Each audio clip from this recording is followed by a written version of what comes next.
존경하는 국민 여러분, 여성가족부 장관으로 지명받은 원민경입니다. 막중한 책임감으로 오늘 첫 인사를 드립니다. 제가 오랫동안 관심 갖고 함께 해왔던 여성인권 증진, 폭력 피해자 보호, 아동 청소년 인권의 존중과 건강한 성장, 위기에 처한 가족 지원을 담당하는 여성가족부 장관으로 일할 기회를 주신 대통령님과 국민께 감사의 말씀을 드립니다. 지난 20여 년간 변호사로 일하면서 사회의 가장 소외된 곳에서 스스로 목소리를 내기 어려운 분들의 목소리를 듣고 대신 전할 수 있는 기회를 얻었습니다. 제가 법정에서, 상담 장면에서, 때로는 거리에서 만난 수많은 약자들의 삶이 저를 이 자리에 세웠다고 생각합니다. 처음 장관 후보자 지명을 듣고 망설였을 때 떠오른 것이 바로 그분들의 얼굴이었습니다. 이제는 그분들의 목소리가 정책이 되고 제도가 되어 실질적인 변화를 이끌어낼 수 있도록 제 힘을 보태겠습니다. 국민주권정부에서 국민이 헌법상 보장되는 기본권을 평등하게 행사하고 안정감을 누릴 수 있도록 최선을 다하겠습니다. 지금 가장 시급한 것은 여성가족부의 안정입니다.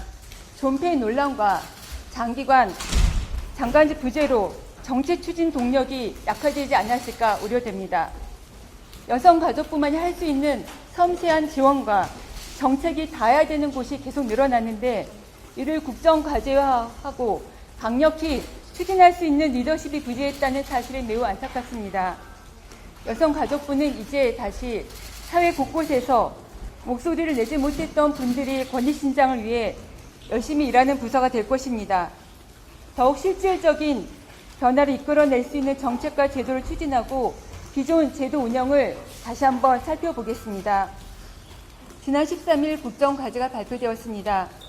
제가 장관으로 임명된다면 아동 청소년의 건강한 성장과 다양한 가족 지원, 동등한 기회와 권리가 보장되는 성평등 사회 실현, 여성의 안전과 건강권 보장이라는 여성가족부의 국정과제를 위해 최선을 다하겠습니다. 아직 장관 예정자 신분으로 인사청문회를 준비하고 있습니다. 성실하게 준비하겠습니다. 바쁜 월요일 아침 이 자리에 와서 기다려주신 기자 여러분께 감사 말씀드립니다. 여가부 장관 공백이 길어지면서 후보자에 대한 기대도 모이는 것 같습니다. 후보자께서 생각하시는 가장 시급히 풀어야 될 과제들 꼽아주시고 그거에 대한 간단한 설명을 부탁드립니다. 네, 저는 여성가족부의 성평등 가족부로의 확대, 강화라고 생각합니다. 지난 정부의 여성가족부 폐지 이슈 속에서 부처 위상과 정책이 많이 위축된 부분이 있었습니다. 성평등 가족부 확대 개편을 통해서 성평등 정책 총괄 조정과 성평등 거버넌스 기능 강화, 부처 위상과 정책을 확대 강화하는 힘있는 성평등 가족부를 만드는 것이 가장 우선순위입니다.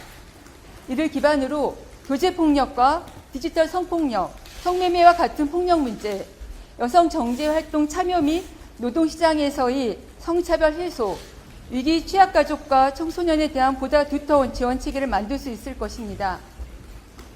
이를 위해 관계부처와 협력하고 현장과 시민사회 단체와 면밀한 소통을 통해 주어진 과제를 차질 없이 추진해 나가고자 합니다. 말씀하신 것처럼 새 정부가 성평등 가족부 확대 개편 방식 밝히면서 최근에 성평등이라는 부분이 자주 등장하고 있는데요. 후보자께서 생각하시는 성평등의 의미와 한국 사회의 성평등 수준에 대해서 평가하시는 말씀 주시고요. 네. 그리고 이와 연결해서 성평등 가족부 확대 개편 과정에서 우선해야 될 정책이나 조직의 방향에 대해서 어떻게 생각하시는지 말씀 부탁드립니다. 네.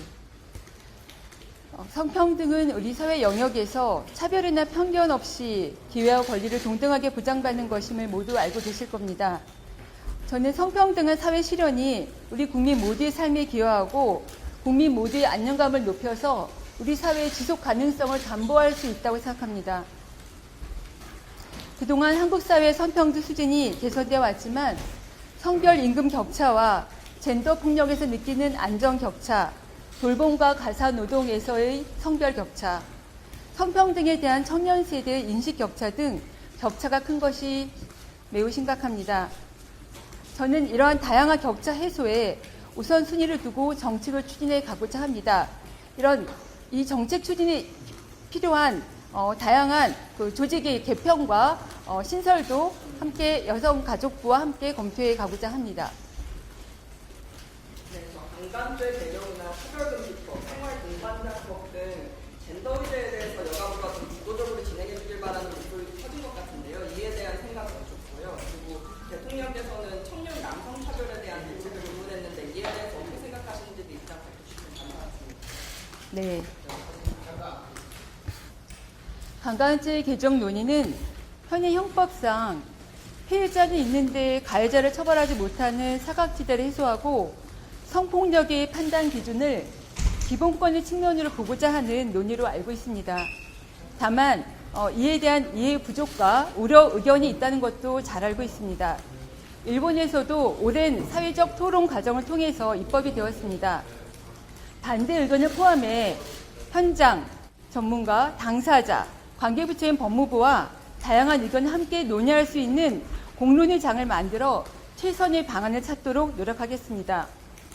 포괄적 차별금지법 관련 말씀입니다. 포괄적 차별금지법 제정은 우리 사회 모든 구성원이 불합리한 차별에 효과적으로 대응하고 사회적 약자의 인권을 보호할 구제수단이 마련될 수 있다는 점에서 그 필요성과 의미가 매우 크다고 생각합니다. 다만 법 제정에 대한 이해가 달라 다양한 의견이 제기되고 있는 것도 알고 있습니다.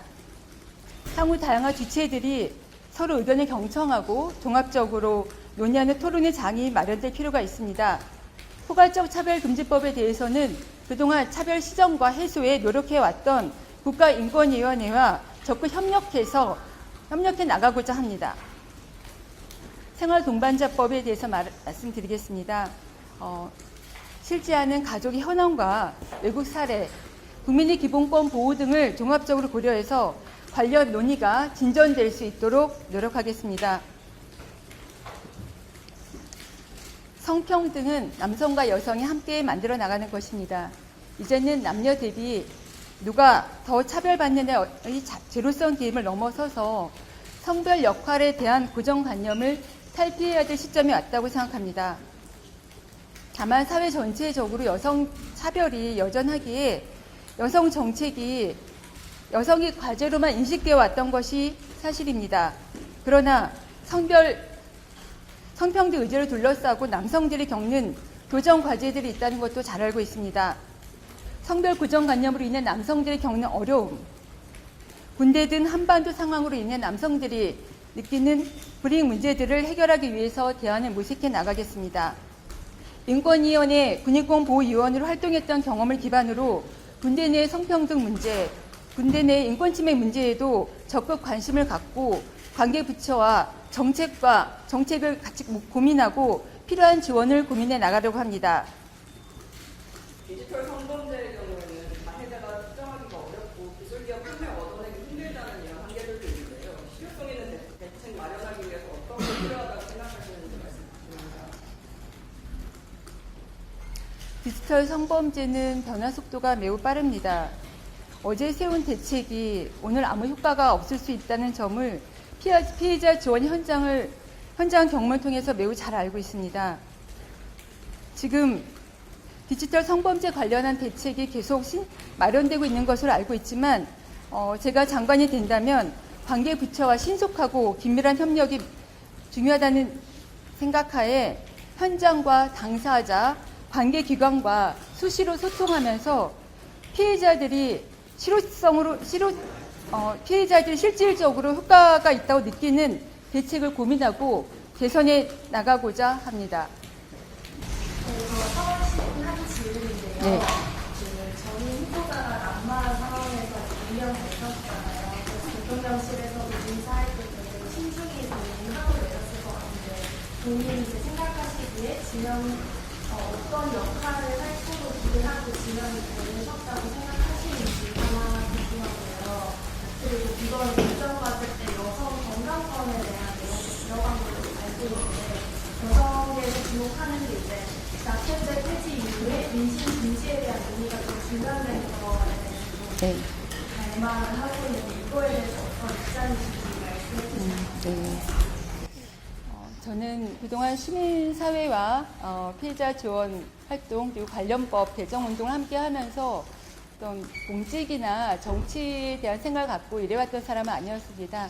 다만 시민사회에서 제가 목소리를 내는 것도 정치의 한 부분이라고 생각도 오긴 했었습니다. 그래서 처음에 지명을 받고 정말 많이 당황스러웠지만 그동안 저희가 새롭게 출범하는 이 정부에서 제가 할 수 있는 일이 있다면 작은 힘이라도 보태야 되지 않을까 하는 마음으로 굉장히 무겁고 힘들 마음이었지만 제가 기꺼이 감사의 마음으로 동참하게 되었습니다. 그래서 저에게 기대되는 역할은 아무래도 그동안 20여 년간 현장에서 제가 경험했던 현장 경험과 또 현장과의 소통이 아닐까 생각합니다. 여성가족부는 현장과의 소통이 가장 중요한 부처 중에 하나입니다. 또 더불어서 여성가족부는 정부 내에서도 타 부처와 긴밀한 협력과 이해가 필요한 부처이기 때문에 현장과의 소통, 부처 간의 소통, 그것이 가장 중요한 제 역할이라 생각하고 임하고자 합니다. 그리고 말씀하셨던 여성의 건강권 문제는 이번에 국정과제도 들어있고 작년에 인권위원회에서도 여성의 건강권과 관련한 권고를 한 바가 있습니다. 여성이 건강한 가운데 여성의 역량이 강화되고 그게 우리 사회의 전체적인 역량이 강화되어서 국민 모두가 더 행복하고 성장하고 우리 사회의 성장이 단순히 우리 사회의 성장을 넘어서서 전 세계 국제사회에도 우리 사회가 긍정적 영향을 미칠 수 있도록 함께 노력해 나가겠습니다. 성경을 그만두세요. 네. 아까 후보자 차별금지법 관련해서 다양한 의견들이 제기되고 저도 네. 논의할 피곤했다고 네. 생각하고 네. 하셨는데요. 사실 부분을 포함해서 현재 국무위원들이 좀 사회적 합의가 필요한 상황이라는 주거의 태도인데 이에 대해 좀 재정이 시급하다고 보시는지 좀 더 어떻게 생각하시는지 추가적으로 말씀 주시겠어요? 우리 사회에서 다른 사람을 차별하고 하는 가운데 본인의 행복감이 증진된다고 생각하는 사람은 없을 것으로 생각합니다. 저는 차별금지법에 대한 오해가 있을 수는 있지만 그것이 국민의 기본권 보장이라고 하는 헌법적 가치에서 저희가 다시 한번 그 부분을 논의하면 좋지 않을까 생각하고 있습니다. 질의 더 있으신 분이 계실까요? 안 계시면 오늘 네, 질의응답 이 정도에서 마무리하겠습니다. 부장님 고생하셨습니다. 네, 고맙습니다. 네.